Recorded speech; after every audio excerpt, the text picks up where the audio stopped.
চাকসু নির্বাচনের খবর রাখছেন আমাদের আরও এক সহকর্মী শাহিদুজ্জামান সাকিব। তার কাছে যাচ্ছি। সাকিব, একটু জানতে চাই যে এখন পর্যন্ত ভোটের পরিবেশ আপনি কেমন দেখছেন, প্রার্থীরা কি বলছেন? শুভ্র যেমনটা জানাচ্ছিল অমোচনীয় কালি ব্যবহার করা হয়নি, আপনি যেখানটাতে আছেন কি অবস্থা? রয়েছি বিবিএ ফ্যাকাল্টির সামনে, যেখানে ছেলেদের 15টি হলের প্রায় 7,000-এরও বেশি ভোটার রয়েছে। একটু যদি দেখাই, আমার পিছনেই কিন্তু এই ফ্যাকাল্টি এবং সেখানেই ভোট গ্রহণ চলছে। এবং উচ্ছ্বাসের কথা যদি বলি, সকাল থেকেই ভোট গ্রহণের আগ থেকেই আবাসিক এবং অনাবাসিক ভোটার যারা রয়েছেন তারা কিন্তু উৎসব মুখর পরিবেশে এখানে এসে উপস্থিত হয়েছেন এবং দীর্ঘ লাইন আমরা লক্ষ্য করেছি সকাল থেকেই। যদিও আধা ঘন্টা দেরি হয়েছে ভোট গ্রহণ শুরু করতে, কিন্তু ভোটারদের উপস্থিতি কিন্তু ভোট গ্রহণের অনেক আগে থেকে ছিল।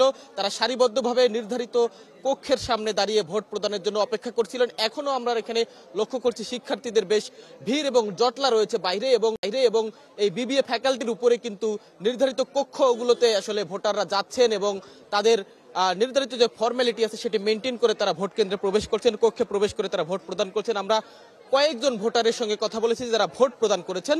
তারা আসলে সার্বিক পরিবেশ নিয়ে এখন পর্যন্ত সন্তোষ প্রকাশ করেছেন। যদিও প্রার্থীদের অভিযোগের কথা কিছুক্ষণ আগেই আমার সহকর্মী জানাচ্ছিলেন যে অমোচনীয় কালি দেবার কথা থাকলেও সেই কালিগুলো মুছে যাচ্ছে, সেটির বিষয়ে তারা আনুষ্ঠানিকভাবে অভিযোগ করেছেন এবং বেশ কয়েকটি প্যানেলের ভিপি প্রার্থী, জিএস প্রার্থী তারা কিন্তু সেই অভিযোগটি করেছেন।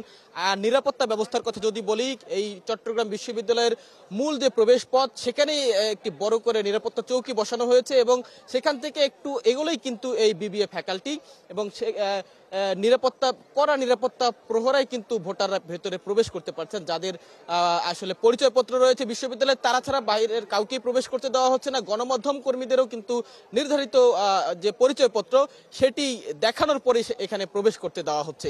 এখানে এখন পর্যন্ত কোনো ধরনের অনিয়ম কিংবা কোনো ধরনের বিশৃঙ্খলার ঘটনা সকাল থেকে চোখে পড়েনি। তবে আমরা রয়েছি সারাদিনে। বিশ্ববিদ্যালয়ের প্রশাসন এবং প্রধান নির্বাচন কমিশনার তিনি জানিয়েছেন যে বিকাল 4টা পর্যন্ত ভোট গ্রহণ চলবে। এর 4টার মধ্যে যারা আসলে সিরিয়ালে বা লাইনে দাঁড়ানো থাকবেন তাদেরকে ভোট গ্রহণের সুযোগ দেওয়া হবে এবং ভোট গ্রহণ শেষে 6 ঘন্টার মধ্যে ফলাফল প্রকাশের বিষয়ে কিন্তু তিনি আশ্বস্ত করেছেন। তিনি বলেছেন যে ডাকসু এবং জাকসুতে যে অভিজ্ঞতা হয়েছে সেখান থেকে আসলে তারা অভিজ্ঞতা নিয়ে যতটা দ্রুত সম্ভব ফল প্রকাশ করা যায় সেই চেষ্টা তাদের রয়েছে এবং অতিরিক্ত ওএমআর গণনা মেশিন সাকিব, আপনাকে ধন্যবাদ, আমাদেরকে বিস্তারিত জানিয়েছেন। সাকিব আমাদেরকে চাকসু নির্বাচনের খবরাখবর জানাচ্ছিলেন।